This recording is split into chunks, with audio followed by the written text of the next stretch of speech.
Pounds looks like a ninja warrior. Right, right. Hello, everyone. Welcome.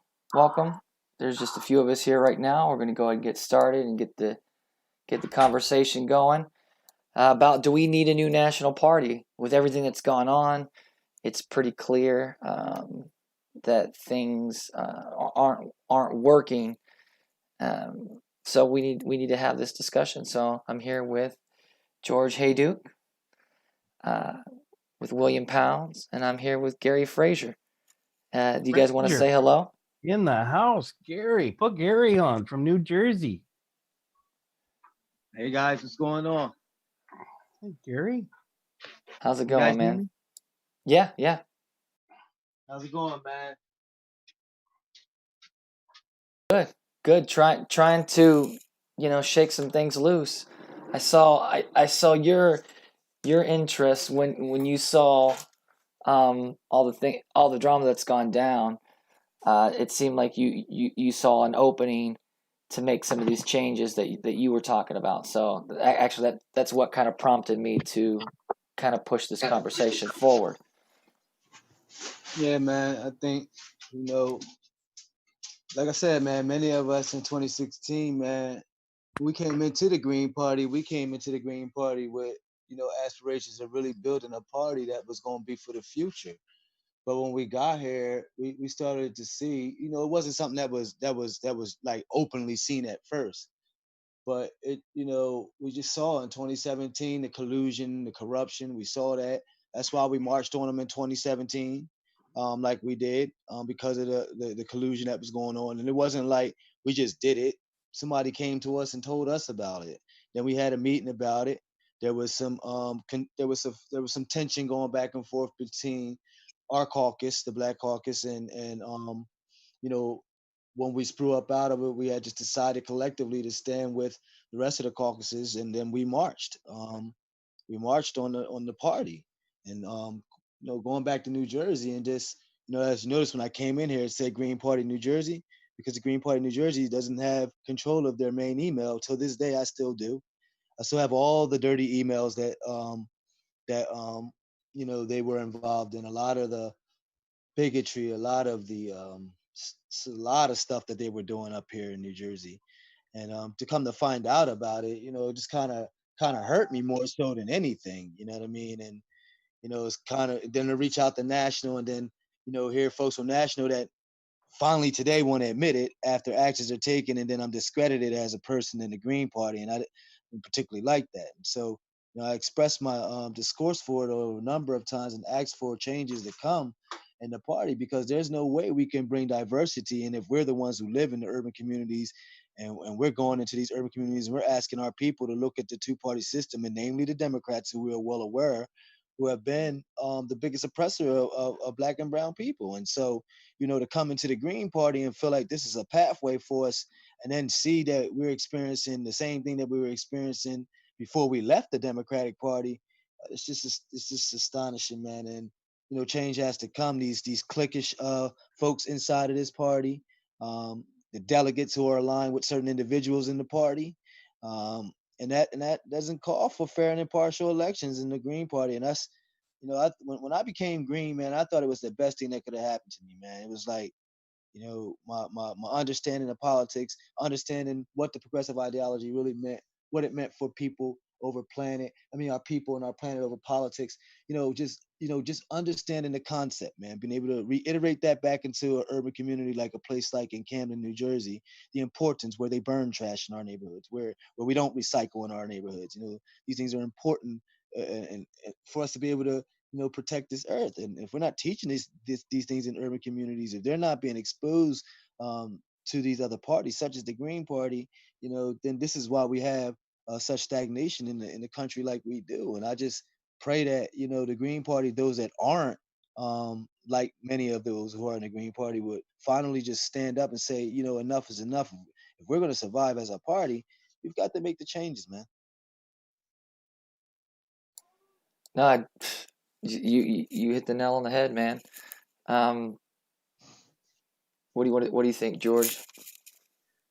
What more could I say? He's absolutely right. it's an interesting dynamics because I remember seeing the convention that Gary was at, and I remember thinking, "What the heck is going on?" You know, it was like it felt like we had kind of a burner, kind of like a Bernie coup or something going on.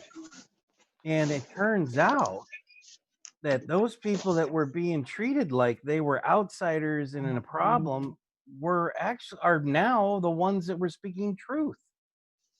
Yep. 4 years later, that's the way I feel now. I'm just telling you now. I didn't know who Gary was. He was like a top burner. He was a Bernie Sanders person, and we had no idea what was going on. But I was watching that convention on live stream, even though I wasn't there. And so it's really, I'm not sure how we move forward. That's why Well, I'm here, and that's why I really appreciate you guys. well, let me give a little back uh, of what's going on. So each our party is like a federation. We have a bunch of individual state parties that sign on to our national party, basically. So that's where we're at right now, is because of the way that the national party has been hijacked and taken over by several of these, mechanisms and ways that they've done it. The idea is to have a new national party that can represent everyone. And I was looking at this as what needs to be done, regardless of whatever ban or however it's painted. Regardless if you're romantic about something or not, these certain things need to change. So this is a good conversation, regardless. So I wanted people to understand how the Green Party operates and how this would look. So you have all these different state parties would sign on basically to a new national party, and I think the foundation. This is what I've come to learn, because a lot of new people that are trying to come to the party with from this Venturian wing, right? The Venturian people, they love the values of the party, the Green Party. It's just that, again, it's leadership. It's there's no space for anyone to come or to be involved or participate. You're lied to, you're gaslit, you're treated like shit, just to be around, just to hang out, and engage in any which way. So I think it's important, that the model really opens up the door for people to feel comfortable with being engaged. You have anything to say, William? Oh, okay. So can people hear me clearly? Yeah. Okay. So, well, I've already gotten words that if we were to put together, here's some friends that I have who are co-chairs in a few states telling me that they are willing to hold a vote to part from the national party and join a new national party. So once we set up a new infrastructure for a clean party, we can get these other green parties in several states to switch their accreditation to an independent national Green Party. And I just wanted to say that piece at this present moment for everybody watching. So I think the 4 pillars, here's a problem I think that we have, right? So nothing is uniform, and they use the word decentralization as a way to excuse the behavior. This is a real problem. They say, "Oh, we're decentralized," but I mean, it's centralized in all the bad ways. Right. Well, the whole point is the national party is the centralized party that says, okay, well, we all join on to a national party, and our states are represented, and in this national party. So I think in general, we need to be real uniform in how we present ourselves. So in the 4 pillars, they can't say different things. One can't say peace and one can't say nonviolent. And I personally like nonviolent because it forces people to think, okay, let's make some sort of change nonviolent because it's, it's said, and for me, that was one of the big things about the 4 pillars that got me was, we have to change our thinking in design, in the way that we interact, the way that we meet. And that's an umbrella. The Green Party could be the umbrella, those, the ecological wisdom. I say justice for all rather than social justice. The grassroots democracy, which means it's the people that matter. It's what the people say. At any point, the people can fire or hire someone. That to me is what grassroots democracy is, and what we're supposed to exercise. I mean, even in the political climate, we know that, first of all, going the electoral route, going this way, we know that they cheat in 1,000 different ways. They've got the mechanisms in place, so we can't ignore that or deny that. So there needs to be a place where people can really organize and come together under an umbrella in order to pressure, because the pressure has to come from a bunch of different angles, not just the ballot box. I mean, that's just one of the ways we need them to be spinning their wheels, trying to, fix. I mean, they're going to do that anyways. Okay, so one of the things that was discussed was that, well, there was a couple of things over the years that have been discussed of how do we change this. My personal feeling is we need to restructure, and I've mentioned it years ago, get rid of these committees that are making the decisions, and we the people. Now, some people think that we should become a union and have to pay union dues, and then everybody has a vote up or a vote down.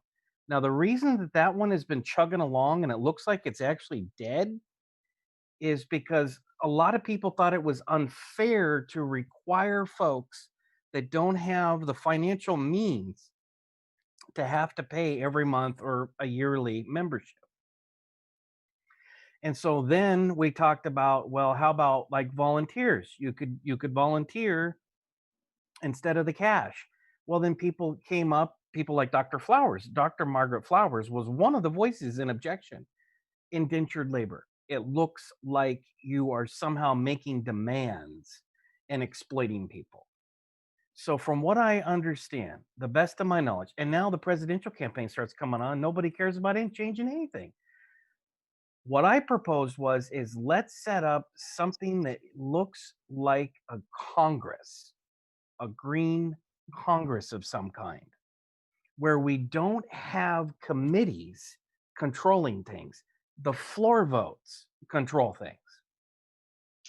So, and we could even have a House of Representatives where we've got 600 delegates, 500 delegates, whatever you want to do. And then you could do even a Senate where you've got 100 votes.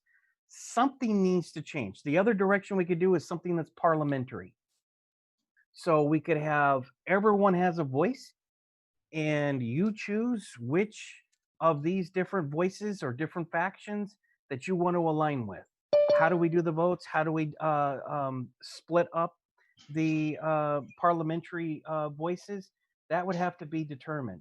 But all of these different options are saying all of the old schooler that have been running the committee, the same people that were around Dr. Jill are now around Howie Hawkins in 2020, and they were back there in 2012. You folks have the same amount of voice as us. And so when new people come in, like Gary in New Jersey, who's pissed off after told him that he was going to continue the revolution, and then he's told, no, we don't do it that way here.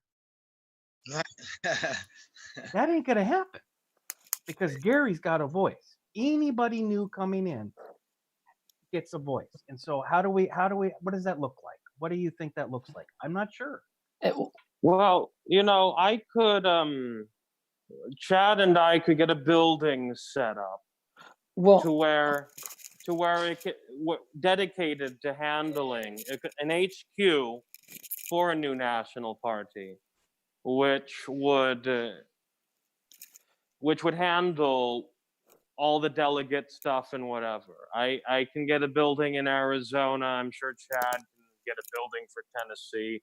We can see what sort of building is able to handle such Well, I mean, documentation. I mean, that can be down the road. I mean, a lot of this stuff can be done, digitally. I mean, we should really, be cutting edge on the forefront of a model, really design the model of how this should work, because we're in a new age of digital information and being able to connect. We should have like a direct democracy type thing. So I mean, I like that idea. It's just nailing down.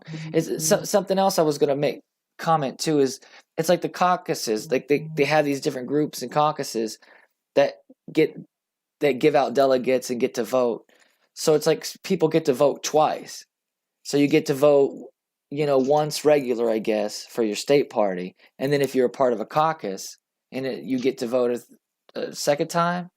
And then if you're a part of a bunch of caucuses, you get to vote a bunch of times. Is that how it works too? I mean, the way it is set up now, it just doesn't seem like it. I mean, look at Facebook, right? So a lot of these apps and stuff that you can just sign in directly from your Facebook. Even if we had our own system to where you could sign in and your votes tallied, from being able to log in to to your system and maybe have a couple different mechanisms in place in order to do it. There could be there could be some things set up, but I mean I like that idea. From what I've read, the party's establishment were not pledged delegates. They could select anybody who they wanted to. Okay, so Dr. Jill was an unpledged delegate, and she used her unpledged vote to vote for Howie Hawkins. Now she was doing this kayfabe with Hawkins, I mean, but I still remember it clearly when she was supporting the Draft Howie movement. I guess she probably just requested that, her support no longer be a public thing, because then, she called Howie susceptible to warmongering when he talked about the Russiagate stuff. But in any case, she used her unpledged vote to vote for Howie, likely because she saw Dario sign on to that stuff. And I saw what Sanda Everett said about Dario signing onto that letter, Darlene and Dario signing onto it. The letter demanding fairness, saying that how dare you sign onto that letter with those non-candidate candidates, okay? Like, no, I am sick and done with the smugness, okay? Just because you have a committee assignment makes you no better than anybody else, gives you just... Okay, so then, there's something you just said something. Okay, committee assignment, any of these things, there needs to be a number, a maximum number of committees you can be on at one time, right? You need to be able to focus your energies on something, and that's the other thing you're seeing now is that people are on a bunch of committees and nothing's getting done. It has become more of this reward system, more this I'm. So you made a good point there. They get all this big, they get their big chops and they do nothing for it. Like, that's... They also have a vote. You're telling me, William, basically you're describing super delegates. That's right. Well, I mean, trying to look at what's going on. I mean, that's what I saw, man. Even in 2017, when the election was going on for national, you can just see that certain individuals are in cliques, and so these individuals are also delegates. They're also aligned to certain state chapters, right? And so that's where it becomes a problem because then this is where the recycling begins. This is where all of the corruption begins. Listen, man, if we're not going to take a harsh look and call spade what it is, Certain individuals in this Green Party are what's driving this party down. And until there is a serious conversation about those individuals and the ones who are aligned to them and the types of positions that they hold, I don't see us being able to grow the party. Now, moving outside the party, yeah, a lot of what's being said can actually be done. But what drives us to the ultimate goal of what we're trying to achieve, which is ballot access all across the country, right? And so when we talk about this separation, when we talk about this, is there a number of Greens who are in agreement that there needs to be a change such as this, right? That's a great question to ask, right? And then number two, if there is that amount of individuals, where are they coming from, and how will they work, and being able to help us to grow the party the way it needs to be grown? Because that's the problem. The problem is diversity is not in this party because the Green Party's platform, yeah, it speaks to us, but it's talking to us, but it's not really speaking to us. You understand what I'm saying? And so until we have that thing where we're able to go back to our folks and say, yo, it's safe to come in here, it's not gonna happen. And I think, the steps that you folks are taking right now is the beginning steps, and people are watching, believe me, people are watching. It's the beginning steps to say, you know what, this might be doable. Because to be honest, man, I felt like we needed to start our own party. We just need to do our own thing and just say to hell with these parties, these third party systems and just like that. But why should we have to go and reinvent the wheel?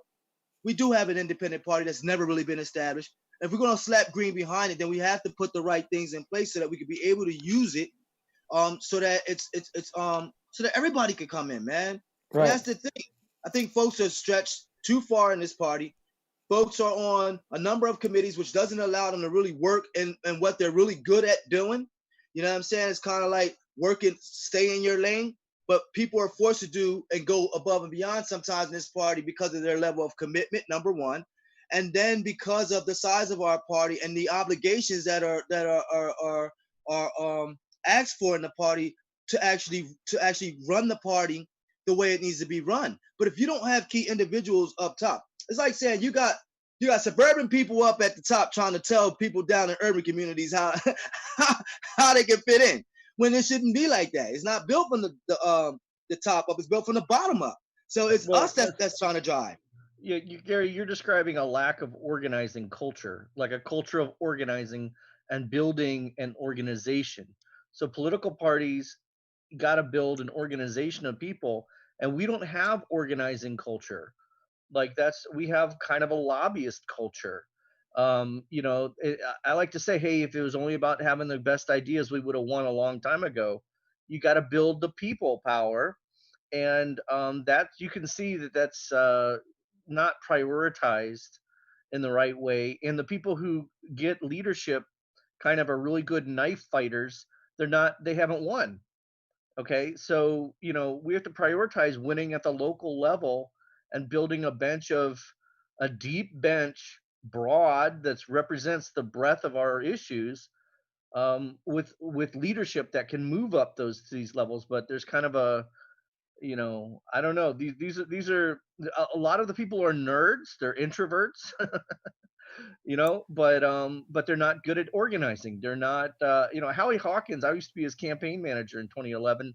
He's not a social person, right? I just want to say that Zach got Howie.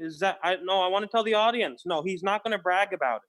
So I will. Zach brought Howie closest to a win that Howie ever got to. 89 votes off from a win for Common Council. So, yeah. So go on, Zach. I just wanted to make that brag for you. Well, thank you. But Howie's still lost. Gary, you're talking about the party's not expanding, and that is brutally honest and going to be driven home this election. So it's contracting at a time when independents are the biggest electoral group in the United States, and our issues have been the marquee issues. We came up with single payer health care. We came up with the Green New Deal, et cetera. And police reform is on the agenda again. That's something that we've had written extensively about. But we have to have an organizing culture, and that threatens, like you say, the people who have too much power. And so, we have no national faith organizing group. We have no. I don't know if we have any labor committee. Do we? I mean, this is unthinkable. Well, This is a labor-based well, party. We have I see. wages. You know, Here's how I look at it too, because this first of all, this is the first time I've ever ran for anything.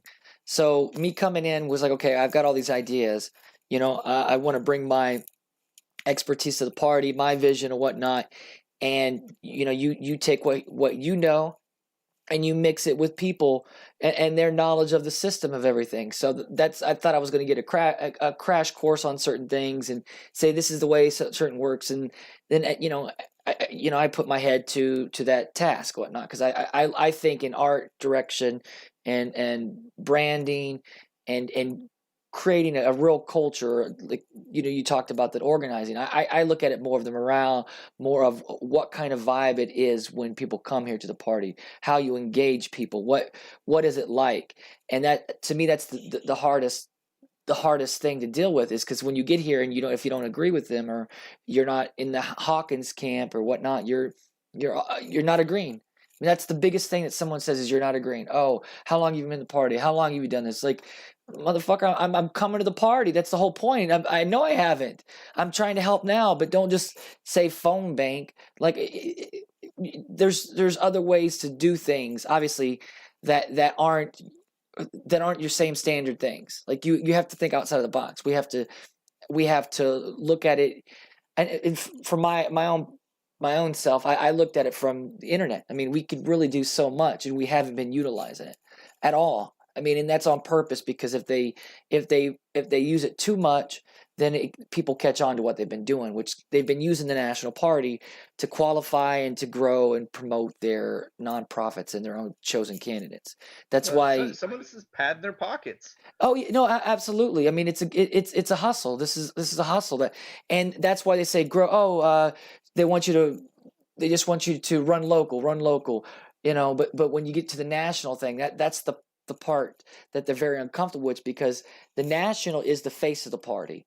It's what connects everything. It creates the, I mean, the whole look, whatever that is. So that's where, this is so important, that we grow everything locally and you're down ballot, but we need to really, really understand what kind of vibe and energy we're bringing, on the national level. And that's why I like the idea of Ventura, even if he wasn't even the nominee. It wasn't about that. It was about to say, let's bring attention to the party. Let's force these conversations to be had publicly in a way that allows people to get engaged. And now you're seeing people are engaged for, because they're tired of the bullshit. They're like, okay, we see an opportunity to do something here. I mean, I'm seeing a lot of people that are Yes, and Cynthia sees a wasted opportunity. She Well, no, saw a wasted opportunity. And, like, you get an opportunity to do a press conference with Jesse Ventura. And what you do is you take out your cheap phone and this is Aaron Fox. You take out your cheap phone and you record a bunch of static, is what you do. Bunch of white noise is what you do. You're Aaron Fox, right? And that's what Justin Beth and Aaron Fox were ultimately. They probably thought, okay, we could make some money with Jesse. We could make some money with Jesse by running this campaign if it's successful, or we can make some money by sabotaging it. Bringing the campaign down, so that they just didn't want to let it become they use the energy. Like, one of the things that they did that is had a bunch of people go out and register people in New York, when they wouldn't let those people even vote, because they went by the original deadline of the establishment prior to the whole COVID thing or whatnot. So that was one of the things that they did, sending people out to register people, and they can't even vote. And the vote doesn't even matter in New York. So but I mean, it does to them at the end of the day, because they want voters, they want people registered, but they want to get them hooked and say, oh, well, sorry, Ventura couldn't do it, blah, blah, blah, blah. And course, that was one of the things too that we had.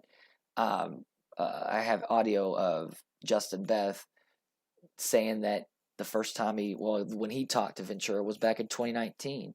So he basically knew the strategy. I mean, Ventura said it out loud anyways. Actually, he told that to me on the phone, which I recorded. He told you that John Andrews is this upstanding guy, and that, you know, he was trying to appeal to your liking of Jesse, saying that, oh, you want to be Jesse Ventura's running mate, is what Justin Beth told you.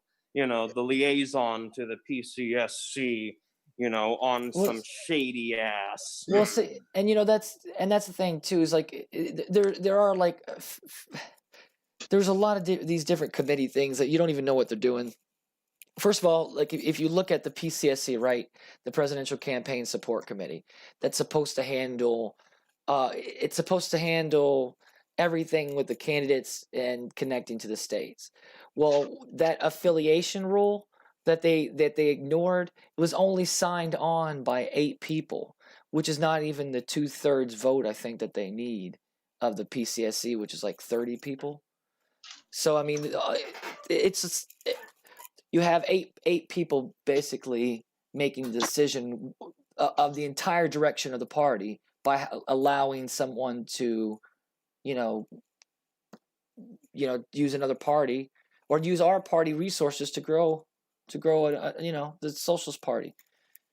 Well, what about an ultimatum? I mean, we've spent a lot of time outlining what has gone wrong. You know, Gotcha. like there's the removal of conflict of interest things that, you know, that should be reinstated. An ethics committee, a body to take these kinds of grievances to. You know, we've outlined all this crap, and then individually, you know, Chad and William and others have done a lot of that detail. What if there's a demand and a petition that says these things are met, and these people need to step down? Otherwise, we start a new party. And you know, to be frank, starting this electoral cycle is a dead end. I don't see that going anywhere, because there's no ballot access. But for the next electoral cycle, it could be, Right. and is a legitimate threat. And you say, look, No, it's as I December- told you, Zach. We're planning on absorbing some of the other state parties who will not abide by Howie. We're gonna have some state committees hold some votes. Yeah. To Right. join the other Green Party. Right. Well, Man, Yeah. So right, Go but ahead. I understand what you're saying. I really Basically, think the ultimate. Listen, man. When William first started in 2017, he started that thing with Ventura. I was there because that's the time when I first got locked up. Remember, I got locked up over the election. He started that. A lot of the stuff that was going on in the Green Party was even happening then, when you had certain people joining certain committees on national. Look, y'all, the bottom line is you have to gather the Greens together who are not in agreement with the shit that's going on in the party right now. Send the motherfucking ultimatum to those on national that these certain individuals have to be removed. Put ourselves in a position where we elect a new body of individuals who could begin to help structure the party. Those individuals who are part of the party that want to continue to help build the party, they're going to do so. Listen, man, if we're going to get ballot access across this country, there's going to have to be folks who are ready and organized enough to go in other states to help folks, to help our state parties get their ballot access. The reason why it's not happening is because folks are not able to go into areas, or they're not going in areas where we need them to go at. And so we talked about this idea back in 2018. We talked about the idea of putting together a team of individuals. We were even talking about finding us a used camper that we could take across the country, making it our green mobile, and taking it, just going state to state and helping out in states so we could gain ballot access. The only way that people are going to take this party serious if they see a serious synergy moving this party like they saw in 2016. That's why the party got imploded with folks from all across the country. That's why this party was ignited the way it was. I know, because I helped bring a lot of them in here. Yeah. So I know that. So I'm saying, like, it's folks that want to hold the reins of power for whatever reason, and we're not trying that. We shouldn't be focused on that. We need to restructure, and restructure fast. Whatever's going to happen with this election, folks, it's going to happen. Are we going to keep fighting about the shit? Listen, are we going to bring charges against these folks? What's going to happen? We have to send a message to them. I believe there are enough good Greens in this party who really want to do the work in the party, who really want to see this party go somewhere, who really wants to see this party be the party of the future, me being one of them. My frustrations and my anger towards the Green Party, the reason why I was able to speak out the way I was is because I got that from other Greens in here who were badasses in here, who spoke out and spoke out. They spoke out well against a lot of stuff that was going on. But it just wasn't enough of us, man, and that's the problem. I do believe it's enough of us right now. I think the writing's on the wall. And I think any way of us continuing to drag our feet, to kick the can down the street on this, it just hurts our party. It hurts those who want to get involved in committees, who really want to get involved in these committees and do work, who really want to take this party to the next level. And that's where I'm at with it, man. Okay. Here. So I mean, one thing that I ask myself is, what does the other side do? Because these people don't willingly give up power. I mean, William has one approach that is kind of an arbitration, public humiliation, and involving the grassroots. And, all of these things come at a cost.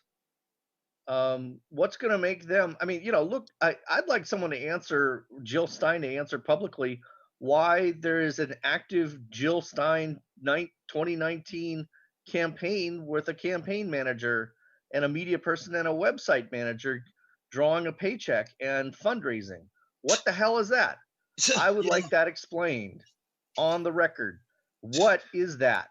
Okay, so that's someone who's abusing what this whole party. She's not on any ballot. Why does she have a campaign? There's no attempt to be on a ballot. Okay. So, I hear you, Gary. So I would always rather not reinvent the wheel. Right. Because there's plenty of people who've done good work. And then now look at everything that look how far the Green Party has came. Look, listen, when I came here, man, I'm telling you, other than the stuff that I experienced in New Jersey, the Green Party to me is the party of the future. But unless the Green Party takes these steps, man, we're not going to be. And then look, man, public humiliation. Sure, we're good at calling folks out. We're good at putting folks up on the block and putting them in a red seat. But you have to also look what is allowed. Allow folks from other parties. Like I'm never going to understand. I understand that we align with certain organizations' ideology. But we're green for a fucking reason. We chose to be green for a reason. And any way of us going against that is the reason why we have this shit going on right now. Is the reason. Why is DSA so deeply rooted in our party right now? And I questioned that back in 2016. We're green for a reason, man. Now, if they align with us in our ideology, sure. If they're going to do what they have to do to help us gain ballot access, sure. But I can't sit here and say for the life of me, I don't have anything against them, man. But I can't say that they should be here in our party at this level in which they have intersected in our party. Because look what it's done. Mm-hmm. Yeah, I agree. So clarify it a little bit, Gary. What do you think will drive them from power? If one of our demands is that people, certain individuals that have been laid out as doing things wrong, do you think that they would leave? I don't know if that they will leave the party, but I think that they will use their influences in other areas in the party. That's why we have to be emphatic on our structural process and our organizing and our restructuring process of who's going to be in these selected positions, because these folks have been aligned with these folks for a number of years, some decades, right? And so I think that you have to really seriously take a look at it. Look, the one thing that they're not going to be able to try to do is use the race card thing, because there's folks in here who don't agree with those who are of our color too, right? So like we can name some folks if we wanted to. We want to talk about Andrea. Well, then we have folks that is Andrea's color that don't agree with what Andrea's doing, right? And so that's not a scapegoat for her. Accountability is at hand because our party is the whole structure of our party is at risk right now. And if we're going to allow certain individuals who are in these pockets to control and direct our national party, then that's an issue because it affects not only our national, but it affects everything down.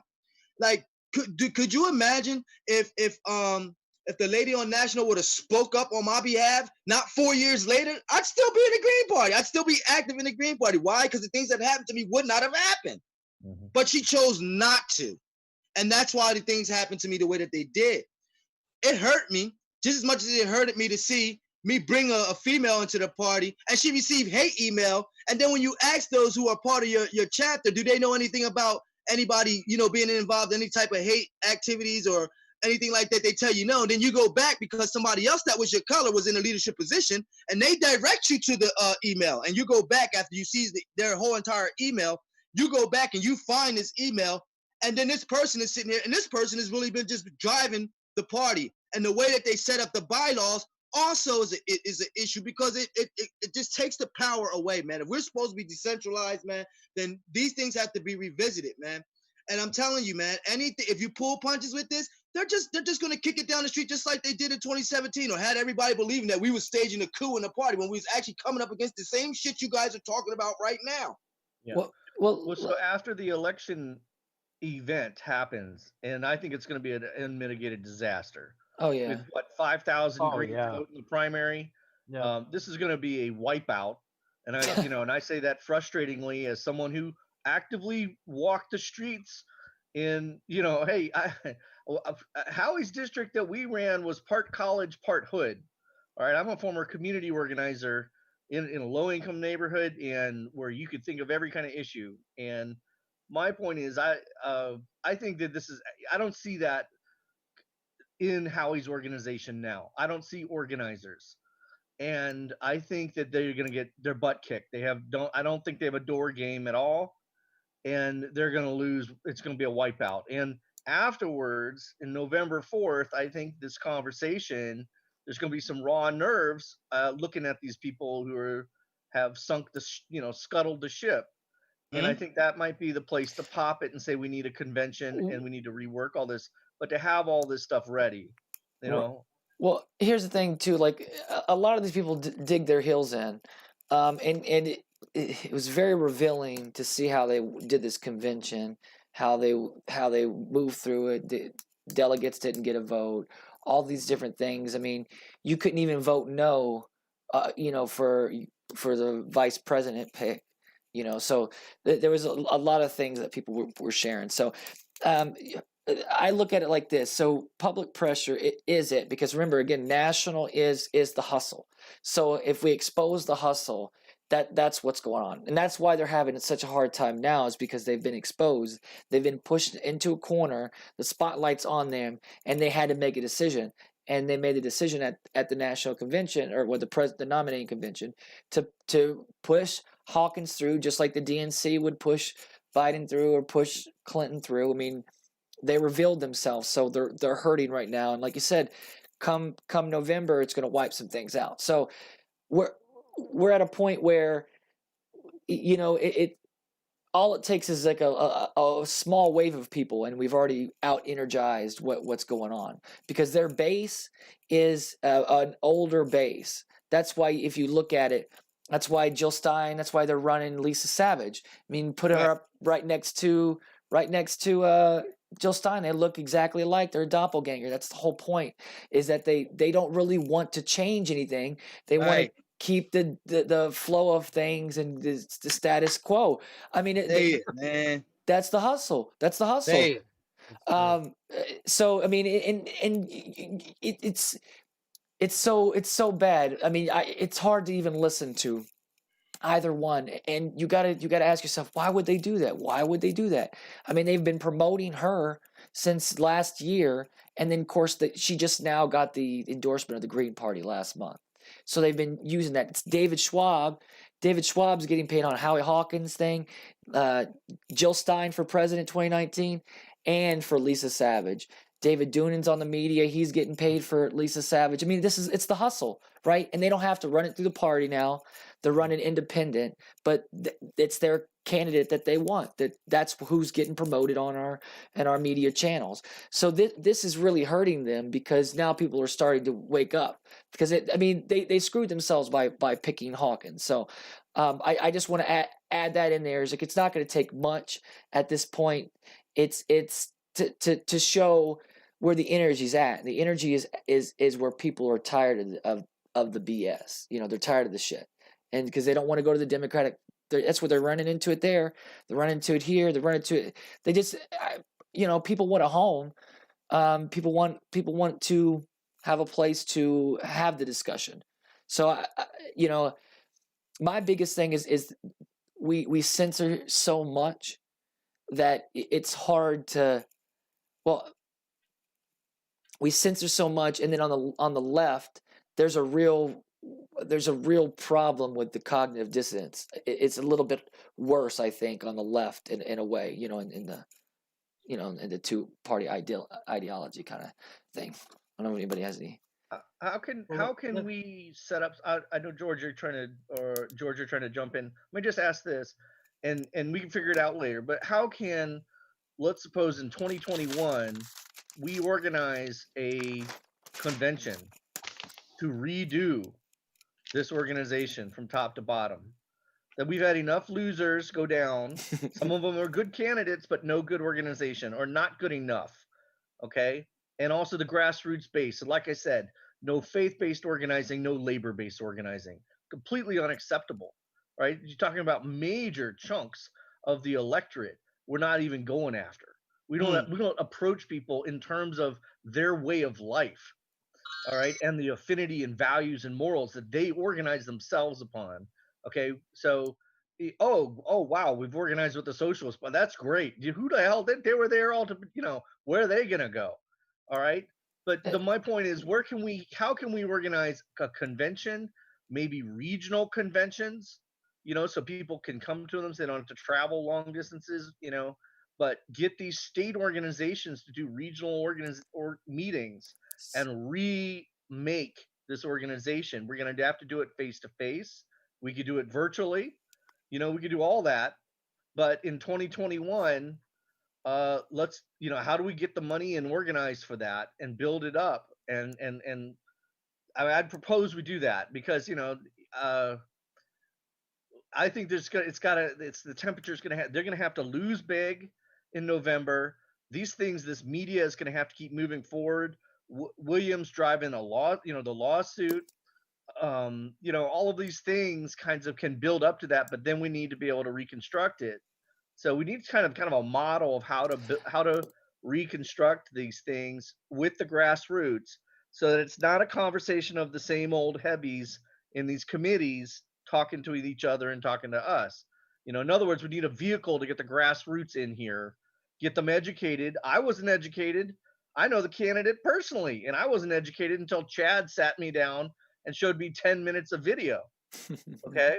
And I was ready to throw up, but, and that's got to happen to people, and we got to have a vehicle where they're empowered to change things somehow.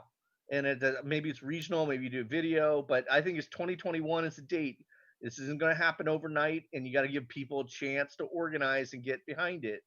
Maybe it's at a state level, which is even more, stuff. But that's all I got. I'll throw that out there. I don't necessarily have a model for it, but it could look a lot of different ways. Go ahead, George. Yeah, let me just toss out some of my perspectives on that. Keep in mind that so far, I haven't been purged, but I have been under attack. I'm still a delegate from Oregon in the National Committee. And I proposed all kinds of different ideas and couldn't get any traction from anybody. Now, and we know why. We know why. There is some people that are making some serious money. How many people know that David Cobb is still receiving several $1,000s a month in legal fees? Campaign manager for Jill. No, the recount. The recount operation that they filed court filing saying the Ruskies influenced our election. That is in court filings. And That they is actually, who took it up? It was Democrat attorneys that pushed that on Cobb and pushed Dr. Jill aside. And Cobb, why is he all quiet? Because he's still collecting thousands of dollars in a bogus recount today. yeah, you ain't lying, George. And listen, I know you're not lying because in 2017, me and Cobb got into it because it was him and Andre and them. They was going after certain people in the party, and I'm like, yo, man, this is not cool. Y'all need to stop. He's like, no, leave it alone. Leave this shit alone. Leave it alone. I'm like, no, this shit is not right in our party, and this shit has been going on. And even then, George, I was trying to raise awareness about it. You I could remember. talk to Jama Baraka. He knows. He does. And he went quiet, So let me say this, that instead of purging people, nobody likes purging. It's just a civil war. And in a way, we're kind of in a purge battle as it is. Mm-hmm. What I propose is we go back to what I was talking about, and I wasn't the only one, but I was the one that officially proposed it on the delegation, is we do a system change. It's a system change. So instead of purging people, we simply say your voices are equal to the rest of the voices. One of the biggest problems that we have is we've got 250,000 registered Greens in this country, and we're being controlled top down on the national level by a less than 2 dozen. Say it, George. Nobody can make this up because it's the truth. So how do we reach these? And this is our biggest problem. This is my problem in Oregon. How do we reach these people? We don't even have current phone numbers. We've got an address. We can't even afford a mailer to the 12,000 people that are registered Pacific Green Party in Oregon. We can't even afford a mailer. I mean, it's such a sad situation. So how do we do that? What's the vision? We propose it. This is the idea. We're on the same page. We propose a system change of equality. And we don't call it a purge. We don't call it anything like that. I would recommend we don't do that, but and because it's pretty clear to me that we're in the midst of a Marxist communist coup. And I hate to say that because it's divisive and it makes me sound like I'm some sort of capitalist pig. I'm not. Obviously, our crony capitalist system is fucked up. It's failed us. But communism is not an appeal to anybody, Right. except for a very small group. What are we going to do in over half of the states that hear the word communism and they grab their guns and start oiling them for a civil war? You're telling me the Politburo is not going to win this next election, George? Right? Well, And look, you're that's also where in Oregon. You're describing a lack. See, so organizing culture goes hand in hand with fundraisers, right? true. So there Right. needs to be blueprints and trainings in every state. There needs to be an organizing institute that helps people understand registration, fundraising, and turnout. Those, and building a candidate. The candidate's like about 15% of winning an election. Really, I think I could take a piece of Wonder Bread and run it for and get double digits in some of these elections. It's really not that. It's about fundraising and that's an organizing culture, maximizing the involvement of each person so that they're all carrying water. Everyone has a job to do. Well, And if you're not thinking about that, if that's not the crisis that the political groups are dealing with, that our leaders need to feel that crisis, and there needs to be some state by state evaluation. New York, I think we created an organizing institute now, so now that future candidates can get a sense of what's an election like, well, Let that me kind of give you this. Well, This is a little internal update, just a 2-second internal update. So the Accred committee, right? The accreditation committee, they're the ones that say how many states get how many delegates and they get to vote on things, right? Well, Mrs. Andrea Meridia, they're from Colorado, imploded the state Green Party. Yes. And what did they do? They picked up 2 extra delegates last fall. So that just tells you a little tiny slice of the corruption we're dealing with. Andreas implodes the real Green Party of Colorado, and Colorado gets 2 more delegates to vote on the national. I mean, it hurts me to see that kind of stuff go on. So, Don't forget about the other states that also are aligned with her that are also delegates on the accreditation committee. Which is the whole purge thing is a good idea to change the system, but I think there needs to be poster child of what happens to people when they play this game, and which means like Andrea for one, it should be barred. I mean, forever holding any official position. And Justin Beth and Aaron Fox and Margaret Flowers, John Andrews, Kevin Zeese, Sanda Everett, Michael O'Neill, all of them, man. Tony and Dege, so the list is growing. Right. Well, so the point I hold your leaders accountable. Right. Well, it's not a bad thing. I just want that that to be said in there, because this is their hustle. So remember, it's all about the narrative. So when you're controlling the media of the party, the media of the national committee, that controls the narrative, because we talked about that's the face of the party. So that's where we're at here. Most of the people that are even engaged in the party, I mean, it's less than 1,000 people that are really, really engaged. Like that you're going to see like in the discussion, there's 27,000 people that are following the discussion page on Facebook. There's 160,000 people that like the Green Party, page, but there's not a lot of people that are really engaged. So it wouldn't be hard to have more. I mean, first of all, that the little group of Venturians is got more energy and are louder than the entire Hawkins thing. Like right now, that all they're doing is damage control. The guy that they're paying for media spent $300 on the Jimmy Dore live stream to talk shit about Dario. Is that true? Yes, $300, and basically to ask for the email address or something like that for Steph, or it's just $300 in. Jimmy Dore is a lucky man. It's just funny. So my point I was going to get to is the value.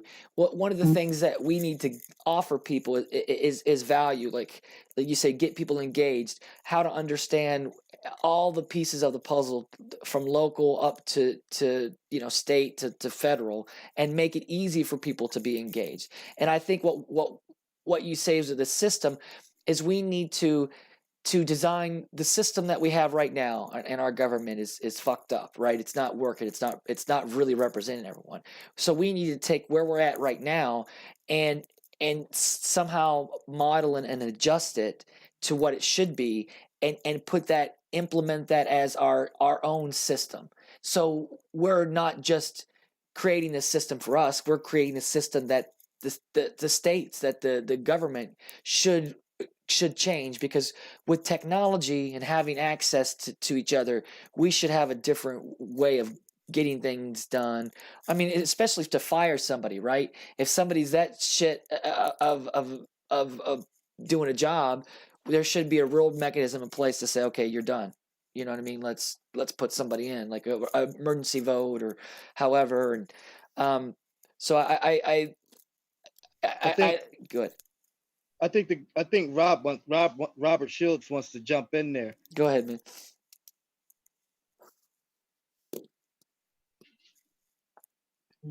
Hit your unmute button. There you go. Hi.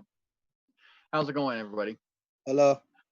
So I've heard a lot of what's been said in the last 20 minutes or so that I've been listening on the call here. The Chad invited me in because there was a discussion about should we form a new party. Want to offer perspective, because it sounds like you guys have been in the party for a while and fighting a good fight and seeing everything just go from bad to worse to what it is now. And I applaud your persistence and your patience and your diligence, because a lot of people just don't engage. They don't feel like they have a civic responsibility to maintain the freedoms that we all enjoy. Um, I wasn't. I've been involved in policy and policy work since I was in high school.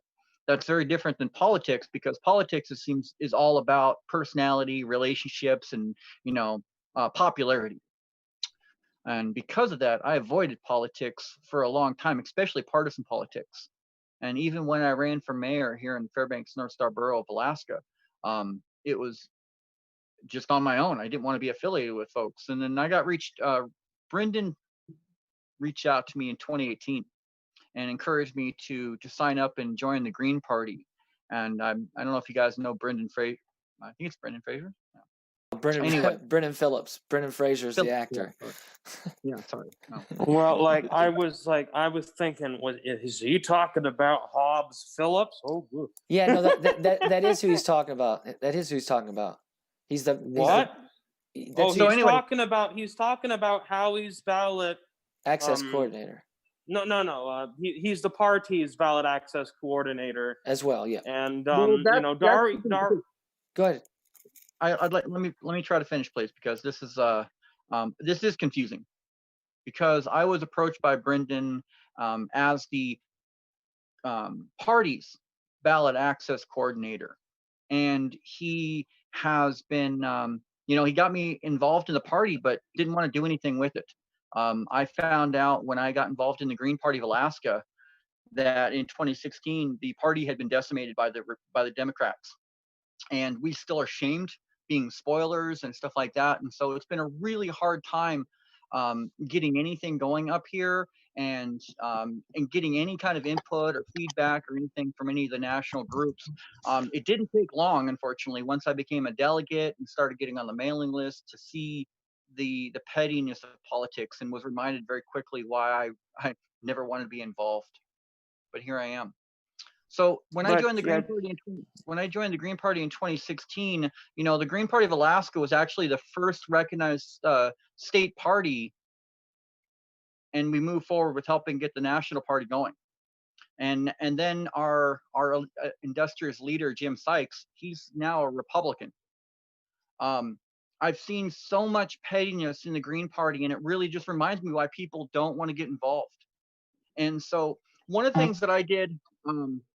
One of the things that I did when I got involved was I integrated in the bylaws the 12 principles of permaculture, and this radically shaped everything that we did going forward. Now, when you guys are talking about starting a new party, that first December that first year when I got involved, I made the motion that perhaps we should take December off and focus on updating our party. It's been 20 years. It's time, just computer programs. We've talked about a purge. We've talked about a reinvention. We've talked about all these kind of things. But the idea is that we have an opportunity to do a lot of good things, because the Green Party is one of the few parties, actually the only party that's based on principles. It's based on physics. It's based on the natural world. That's why we're the Green Party. And that is our base, that is our core, and as you guys have indicated, it's been corrupted. So the question is, to start a new party requires bylaws, requires members, but I don't know whether it's better to try to start a new party, because all of the stuff that you're talking about now is just going to come back in unless it's taken from the very beginning. And my concern is that if we start another party, we're just dividing the party we have, which is already fractured and already divided. And that was one of my biggest challenges and biggest frustrations with Howie Hawkins, is that I never felt that he did anything to try to actually unify the party. The only presidential candidate that reached out to Alaska was Sydenham. And she reached out to us back in 2019, just wanting to help support our party. Now we've got Brendan saying that he's all focused on Howie Hawkins. He says they spent $10,000 to get the 5,000 signatures, because after 2016, the Green Party of Alaska actually lost their party status and became a political group. They raised the money, they raised the signatures We are now able to get back on the ballot, but I'm concerned that that they're only trying to do so because of Howie. They want Howie's name on the ballot, even though we were very clear that we were supporting Sydenham.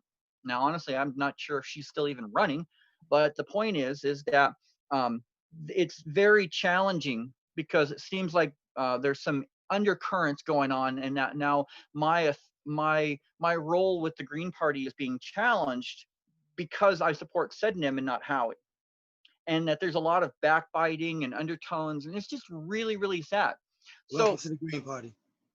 yeah, well, the question remains, what do we do about it? What kind of vehicle works best to move people together? One of the things that I'd shared with Sydenham as a campaign strategy, which may work for this very, very small group, is that there is the values that the Green Party started with moves us towards a new society, a new way of doing things, and it centers around a new economy, circular economy, based on nature, based on physics, back to our basically back down. No, sorry, Zach, I was trying to read your message here. So these are all the interesting ideas, and having been in Alaska for the last 10 years, which is a very conservative state, we have built a transition plan. What I've been doing is I've been working on, last fall, we had a collaboration with the Alaskan Independent Party and Alaskan Libertarian Party, and we held a local candidate forum. I've been in communication with and outreach to the Extinction Rebellion and the Sunrise Movement, and we're looking to focus on grassroots efforts, meaning food patriots. That's what I've been trying to encourage everybody right now. We need to be growing food. If you don't like growing food, then you should be looking at sourcing. The most patriotic thing you can do is to be sourcing your food locally. So we've been focusing on a campaign of food patriots. And the idea there is very simple, is to engage people wherever they're at in 10% of their own food, either being locally produced or locally sourced. And the point of this is that kind of stuff gives real power to people. I hear a lot of people say that, well, people are starving. They're worried about how to feed their families. They're not engaged in any of this, and they can't afford to be. So that's where I feel like, as a party of principle, we have an opportunity to engage people directly by helping them do community gardens, by helping them grow more food, by helping them source more food. And when they do this, they take back their power. The whole point of politics is that you only get to vote every 4 years or every 2 years. And that's such bullshit, because I know for a fact that you want to change the world, vote with your wallet. Vote with your time. And so that's where I suggest, as we move this discussion forward, that we focus on how we can engage people at the grassroots level. And once they're engaged, then we can build up an organization around that. I think trying to build an organization that then attract people to it is only going to create another fraction that is going to drive people from the conversation. Here's the thing. The problem is that people don't really have a place to go. All these things that we're talking about is what most people are dealing with. And the whole split thing really doesn't matter, because you're having a small amount of people splitting. And it's really that the people that are splitting away are trying to hold on to this failed way of doing things. Most of those people are bandwagon people anyways, and are going to jump on whichever one. So, I mean, if you have to split up, and remember, this is just the national party. This is not the state parties, because it's the individual state parties that are going to join the national. So it's not that's kind of how I'm looking at it. So it's creating this is the vehicle. The Green Party is the vehicle, because it's got the values, and so that's how I'm looking at it. So getting people engaged. It's about how do we organize our resources that we have, right? Having some sort of system where when you're involved in the Green Party, state by state, okay, so maybe your expertise is this, and that you have land, or you have an old house, or you have whatever. We should be able to organize our resources to make sure state by state we can connect. Something goes wrong, we still have a support system within the party that creates well, as you say, gives us blueprints, even how to do you say community gardens, to do co-ops. That's another thing too. Actually, you see it in the red states and in the rural areas. Co-ops are really popular. People are comfortable with the word co-ops, and that's something about language too, because in different places where you go, you use different language, different ways to explain what it is that you're doing, and have these blueprints set up to know, okay, well, you just how to explain what needs to be done, because we go ahead. No, I think like what Robert is saying, man, it makes a whole hell of a lot of sense. And I'll tell you like this, man. You give me 10 people, right? 10 people, give us a van, give us a camper, something we can fucking sleep in, man. And I'll show you how we'll go state to state, man, and we can organize, man. Which that would require, man, is giving up everything I got, man, and giving away everything I don't want, man. And really wholeheartedly putting it into the Green Party to really get to where we at. It's going to take strong people like that in order for it to happen, because you have to be able to go into these other states. If what we're trying to drive at, and you can't say that this is just going to just be for the national, no, because you're ultimately asking state chapters to join on to it, right? And we're saying it's a small fraction of them, right? So my thing would be, it's going to take a group of individuals who have that time to be able to commit to really going into these respective states, and really sitting down with some of the co-chairs and really figuring out where each state is at, reporting back to maybe a body of a committee that we form, and then from there we gauge our numbers, and we just keep on moving state by state. I think one of the things that we didn't do over the last course of years is exactly what I'm saying. Had we went into areas in New York, we would have been able to grow ballot access for them. They came in places like New Jersey, where we took Greens who were willingly going around doing anti-oppression workshops and stuff. Use those individuals like that, going into these respective states, man. I'm telling you, man, it would raise the bar of the Green Party. Something like raised bed gardens, doing them in an urban community like I live in Camden, where there's a food desert. Do you know what impact that would have? I know. I tested the Greens in New Jersey and made them come into my city. You should have seen the respect that they were getting, you know what I'm saying, up until the point of where they are at now, man. You know what I'm saying? And so when I became inactive, and then of course I still paid attention, but seeing what Robert is saying right now, man, I'm telling you, man, a lot of our urban communities are governed by Democrats, right? So think about it, man. They're food deserts. They're dependent. They're always going to be in need of something. There's always going to be problem with jobs. There's always going to be problems with food. There's always going to be problems with so many things in urban communities. But the Green Party, like you said, it's raw. What the Green Party is what everyday living life of what we want to be, what we want to live in life. But you guys have to take what you have, and you have to go and walk the walk so that people can see it.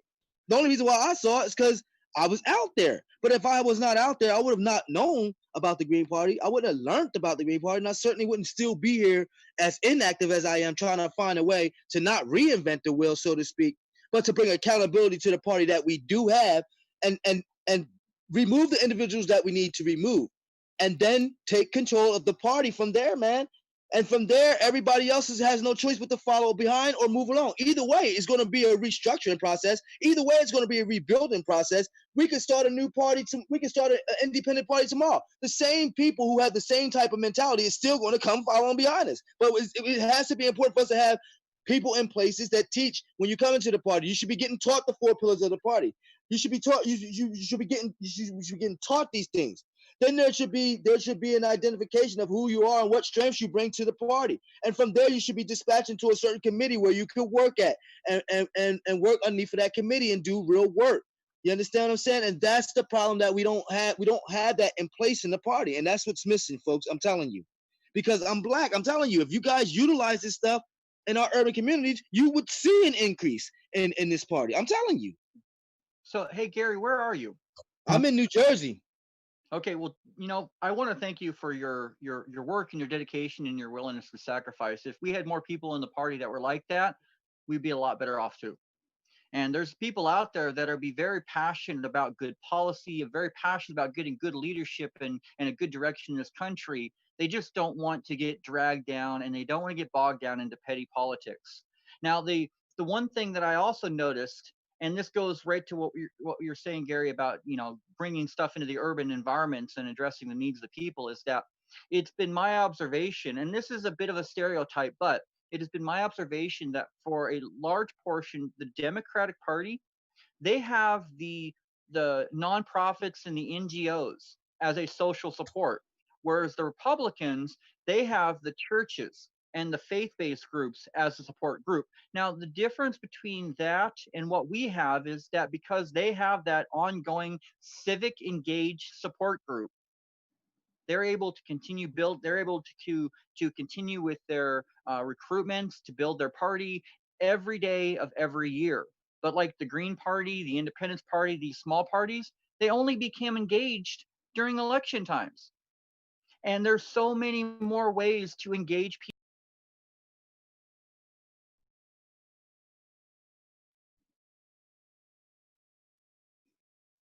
He's right, man. You muted him.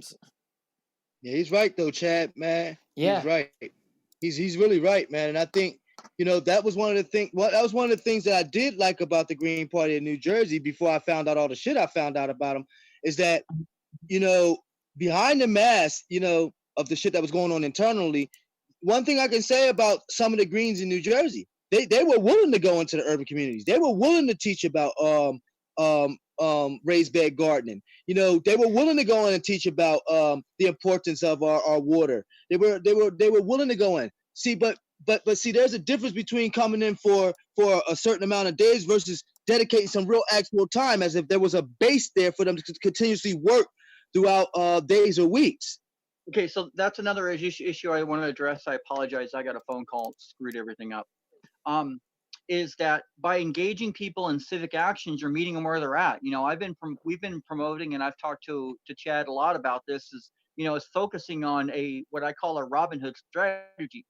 When you encourage people and you help people grow their own food, you're stealing money from Monsanto. When you help people grow their own energy or make their own energy, you're stealing money from Exxon. And when you are able to develop and support local living economies around the philosophy of zero waste, you're literally stealing money from Walmart. And this is exactly what we need to do to take our power back, is to create local living economies. And the Green Party is a party of principle. We just need to get it back to its principles. And that's the challenge that we have as patriots of the planet to be utilized, because the Green Party is not just the Green Party of the United States. There's Green parties in Canada. There's Green parties all over the world. And I was heard this morning that some folks in South Africa, they're frustrated with the Extinction Rebellion and it being co-opted by local politicians. So nothing's getting done. And we have to stop accepting that, start taking this shit back. And we take this stuff back by encouraging people to grow their own food or to source it locally. That's why the 10% goal is so important, because it's not just about food, it's also about capitalism. We may hate it, we may despise it, we may feel like it's just the worst thing ever, but we live in a capitalist society. If we want to move away towards like a resource-based economy, we have to have a strategy that's almost generational, because it took generations for us to get here. But the idea is that we have to have a clear plan, and it's going to take time, and we have to build it up. And the Green Party, just like Howie Hawkins had the Green New Deal, and then the Democrats co-opted it. We can do stuff on policy at the local level. We talked about the need for moving from protest to policy. Well, we can do that. We don't have to do. It'd be great to do it at the national level. It'd be great to do it at the city level. But businesses also create policy. The four of us have created a policy. We agreed we needed, or the five of us created a policy. Sorry, I'm keep getting phone calls here. I'm gonna have to step out here and answer this in a second. Hey, Robert. I wanted to mention that as far as term limits are important. The other thing is that there's a concept called time banking. And I think that I give my time to the Green Party because I feel like it's my rent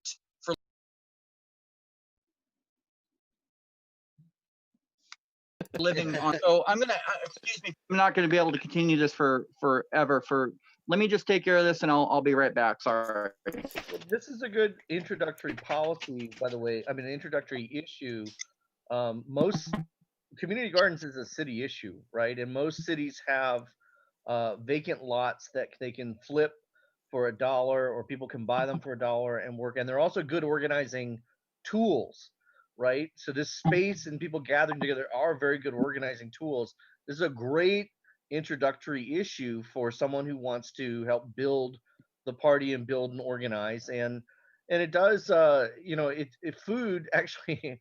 A lot of the type of, when I was an early organizer, I had long hair, and I was going door to door. Those are the people who hired me. Was my bosses were African American grandmas, basically, and my job was to help them go kick City Hall's ass. And but I would be door to door, and people thought with long hair I was either a narc or a drug or a customer for drugs. And here's Joe College, right? And once they got to know me, then they knew I was trying to get them. I was trying to help them. It was press. it was that eyeliner. It was that eyeliner you were wearing. Yeah, no, I'm not wearing eyeliner. But anyway, but my point is that it helped, and a lot of the big things that helped were bringing food, and every church on Sunday does food in the afternoon, right? And you're always welcome there, and that's the place and the space. You got to find the spaces where people want to be political and they've organized themselves into politics. So you ask minister, can you say a few words, and you introduce yourself, and you bring your egg salad or whatever, and or you go door to door. There are people being evicted, and we would bring food down there and say, hey, you want to chat? What's going on, and what's up in your neighborhood, and what's it like here? And they'll look at you a little weird, but after the second time you come back, they know you're putting in the sweat, right? You're there, right, and you're ready to listen. So but again, that's an organizing mentality, right? And the issue, what I'm trying to say is, the issue is a great ground level issue that you could do in any city in the United States and get traction and build an organization of people that have a role and a stakeholdership and real power, okay? And they can help make decisions. It's a lot of work, and it does take some money to build community gardens, but it's a good issue. And the food angle on it is also a very good issue. Politics is spiritual, and so is food, not just in the churches, but I mean just in general.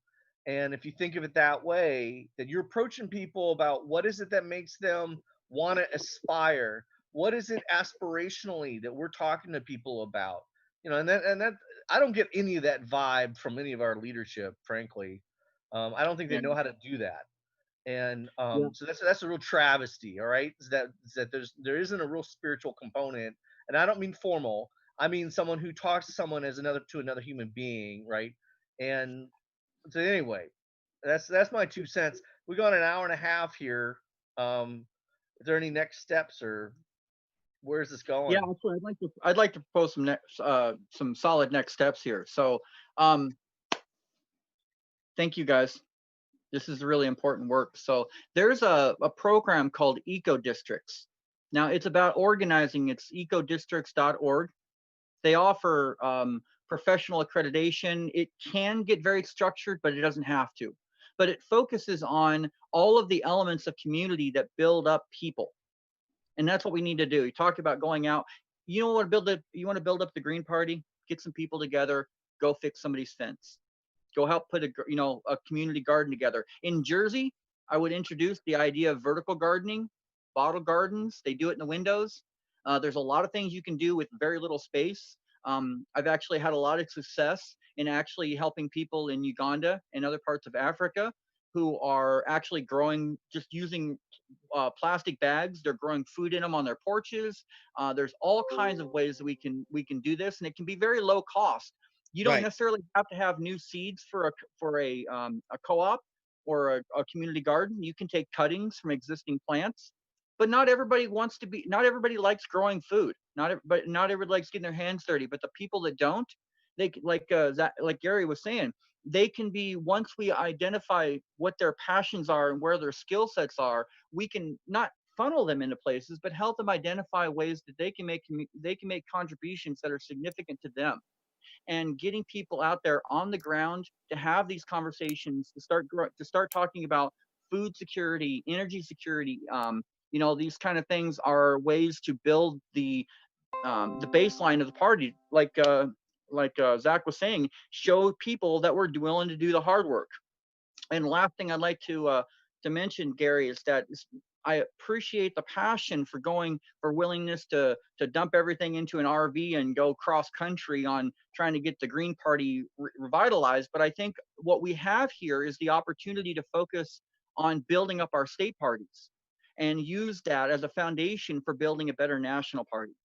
I think when I go in, anybody that comes to Alaska, nobody wants to hear from them. If they haven't been in Alaska, they don't hear them, and it's ridiculous. And it's the same in a lot of other places. If you're not from there, you try to go into a place and you tell them this is what they should do, or you think this is how they should do, they're just gonna have a nice day. Thanks for stopping by. And so I would suggest that a couple of things for us moving forward.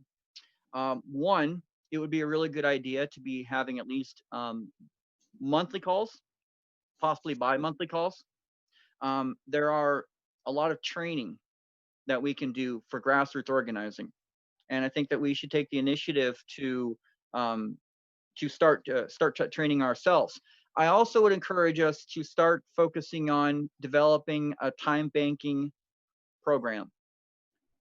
Time banking basically adds, from a nonprofit perspective, we'll probably be on this call for like 2 hours before it's done, and that's $40 per person per hour, or excuse me, per session. Now you add those, that may not be cash, but you add those up, and you've got matching funds for which you can go and get company sponsorships or private sponsorships. And the idea is to create a regular thing. And then going back to the bylaws, I would encourage a group or of us to pull out the Green Party national bylaws or the Green Party bylaws of our states and incorporate the 12 principles of permaculture. I'm happy to send around what we've done and shared, and how we can use that to build up these local parties and create a civic movement, encouraging people to invest their time, not just forever and ever, but an exchange. You get so much for putting in this much time, and it can be used in other areas. Like you put in 10 hours is your minimum, so you put in 20. Well, that extra 10 hours, perhaps there's somebody else in your community that can come over and help you insulate your house, or help you harvest your garden, or do something like that. Time banking is a really powerful way to organize people across spectrums. All right. It's a great way to start building local living economies and to encourage people to work together beyond politics. The idea of engaging people in political action, I think, is best served if we build up the relationships first. Trying to go up to talk to somebody about a candidate or a policy that you don't know is a really great way to end that conversation. Well, just like going up and saying, have you been saved? Do you know Jesus? I don't know of any other conversation that can turn me off more. Now, if you come in and you've helped me, you help with the garden, you stop by, we've made friends, and then I see you're happy, and I want to know what makes you happy. And I start asking questions, and you tell me that, God's a part of your life. That's a way to introduce it. I don't know if this is making any sense for the translation between the spirituality of the Green Party as a political movement for us to be engaged. And like Chad said, have a home where we feel valued, where we feel important, and most importantly, we feel like we can make a contribution. Right. I think that's one of the greatest opportunities that we've been presented in this current pandemic, is to recognize that the shit that we have isn't making us happy. It's all these connections to people that we are missing and that we're really valuing. So anyway, that's where I'll stop, and thank you guys for inviting me to join the conversation. Definitely. That time banking thing is I wrote that down. That time banking thing, I'm interested in that. So I'd definitely like to hear some follow up of what that structure looks like, Chad. You know what I mean? From Robert. Yeah. There's a lot of good things here to think about.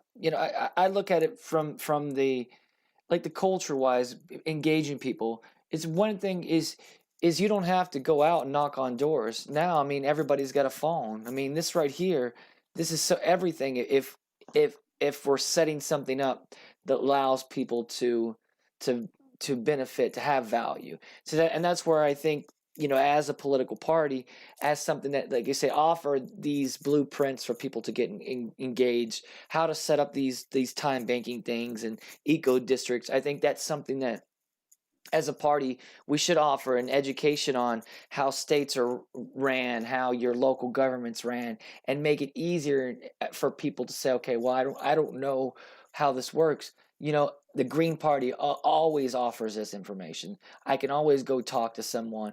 I can always go get engaged. You know what I mean? So I look at it, the building the culture of, well, people feel comfortable that want to talk about politics, that want to get engaged, that they say, okay, well, I know that I'm going to be heard here, even if I don't agree with what's going on. So, I mean, I look at it from, like, we need a cultural coup for the political coup. So I'm right there. I'm I'm bored with you, you know, on the whole thing. Yeah, I mean, I think it's just looking at everything and saying, okay, like you said, take the bylaws where we're at and say, where do these things need to adjust, and what are the holes right now in the process that we have now that's preventing these things from taking place, because we don't even have these discussions. These, like, that's one of the things that people don't realize too, is like they have like the cable access channels, that if the Green Party put together content and information, that it wouldn't be nothing to get this stuff played and presented in these country areas, for people to watch and engage and stuff like that. So there's a lot of you know, technology that we can use in order to beef shit up, you know, right away. I mean, because Right. I mean, 1,000 people giving $100 is $100,000. I mean, that's, so it's not like it's It's tangible. right. Yeah, I think that it's all that stuff's going to come. The ballot access money, all the funding, all that stuff's going to come when you have it mapped out for people to say, damn, this is exactly what I'm looking for, and this allows me to be engaged even if I don't agree. And we just don't have that, you know. So I think that we do have to do we have to do something, and we have to send a message to them. I don't know that we wait until after this election is over to do it. No. I think I think that a message has to be sent to them, and a message has to be sent to them now. I think that you know, ultimately what we have to do again is, you know, get with a number of other Greens. I say, you know, this is a first start for us having this conversation, taking a look at some of the things that we talked about tonight. I would say, you know, really take a look at some of the top things that we talked about tonight, and then really look at how we present this to the entire party, right? The entire national party.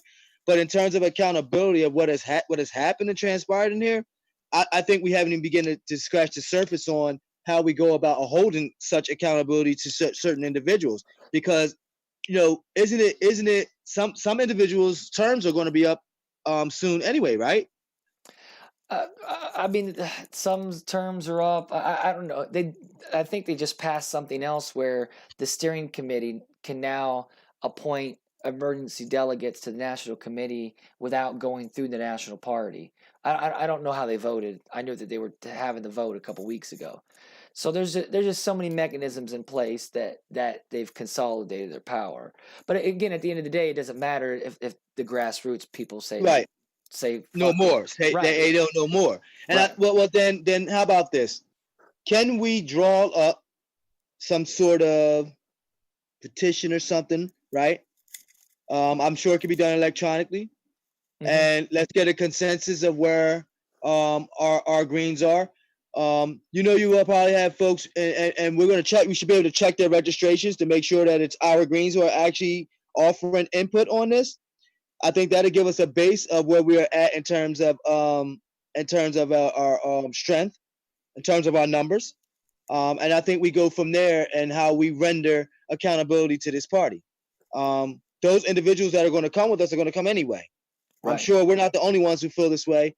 There's a lot of people in the party that feel this way. And I think unless we are able to present it where everybody's able to visually see it, then we're going to be faced with something else. Look, I'm all for it. If we feel like we need to form a new party, then I think that should be our last resort. Right. Unless if these folks, because ultimately these folks are a pocket of people, right? And so with them being a pocket of people, I just think the Green Party is or should be a hell of a lot more stronger in bringing accountability on how we get rid of some of this stuff. And I think that Chad, you, William, you know what I'm saying, taking that first step to have this conversation, you know, this is good. I feel good. I feel like, you know what? I'm glad I didn't change my registration. I just, you know, has been inactive from New Jersey Greens because I just feel like as long as the certain people are in power, the shit's going to continue. You know what I'm saying? And so, but I'd like to get back to organizing. I'd like to get back to having meetings. I'd like to get back to actually growing this party. And so I think this has to be done. Right. I agree. I mean, otherwise you're spinning your wheels. Let's get Gary's petition circulated. And once we have that petition, I am fully on board with absorbing the state parties whose committees will vote to join the IGPUS. Well, where we're at right now is the first. So again, it's a last resort for Gary. It's a last resort for Gary, but with the nomination of Hawkins, I'm already at the point where let's get it formalized. Let's get the bylaws in order. Let's get the ethics committee. Let's get that. That should be the first thing on our minds. The ethics committee. Yep. I agree. Ethics. I agree. The ethics. Like, and I agree. The petition does need to go around because now you're telling all your Greens that there's a problem in our party. All right, and this is where we're going at with this. We're going to do it anyway, whether they decide they're going to come along or not. But we want to be fair, and we want to give an opportunity for those other individuals to weigh in, give feedback, offer up ideas of what we could do. I don't want to see us have to reinvent the wheel. But if these folks are not going to relinquish the power and allow for true inclusion, allow for true leadership to be put in place so that we can keep our freaking party, then we have to do what we have to do, folks. So I think that petition, it has to go out. Send a petition. We need to formulate the petition, man. That's okay. So right now I've wrote down ethics committee, accountability, like maybe the voting system. I just want to have like a basic few things to start from, so that way we have something to build off of to put in this petition. Mm-hmm. You know what I mean? I mean, the ethics committee is the first things first in order to have something in place. You know, if there are issues that are going on, whether state or national, it needs to be able to be addressed, and there's just nothing in place for that. I do have to split, but it's been great, Gary, and I hope to talk to you real soon. Definitely will. Chad, listen, man. I think that what you're saying is good. The ethics committee, what was the number 2 thing you said before he goes, William? Let's just wrap this up real quick so we can all be on the same page, because I'm actually taking notes too. Accountability. And then I just wrote down like the voting system, because we need the representation, proportional representation and that's where we're at. We've got an issue with you know, how much weight someone carries, depending upon, you know,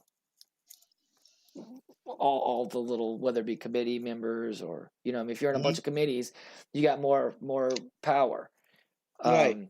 Rather than, you know, it's like 100 people decided what candidates they wanted to put on the ballot in California, you know, and there's 80-something thousand Greens. Like that's just nonsense. Right. So those are kind of the 3 to start, because, you know, if we don't have a way to hold people accountable and a way to voice our opinion, then it doesn't work putting our energy in, because you're just saying, hey, let me pull these resources for you guys to fuck it up, the resources. Right. And the energy. That's basically they screw the energy. All right. All right, so those top 3 issues are good, but I would urge us as we we should open the conversation up in whatever group forum that we have. Start putting together a rough draft for what the petition would actually look like. But I will also encourage us to take a look at the ecodistricts.org that this guy was talking about, that Robert was talking about, and then probably using some whatever we can gather from that as informational purposes to bring it forth to some of our other greens and see if this is a tool or a way that we can begin the process of actually using it to our ability. Right. Because the idea is to take the structure, get it on point, and then just completely outgrow these people right away. Right away. Because that's if it's set up. I mean, you already know. Like you already know. Yeah, I know. So I think that's where we're at with it. Take all right. those 3: ethics committee, the accounts, the accountability, and also for the voting system and voting system and preparations representation, right? Yeah, proportional representation. Proportional representation. Yeah. And I want to empower all of the delegates. Let's put this revision in the petition too. Empower all of the 2020 Green Party National Convention delegates. Get all of them, empower them to be faithless electors and see if they still stick with Howie or whatever they were forced to vote for in the first round of that facade that took place on the 11th. Okay. We'll address that.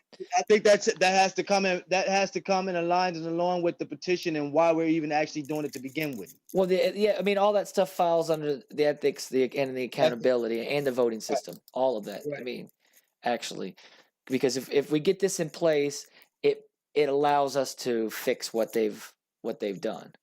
Right. Basically. All right, and then. Man.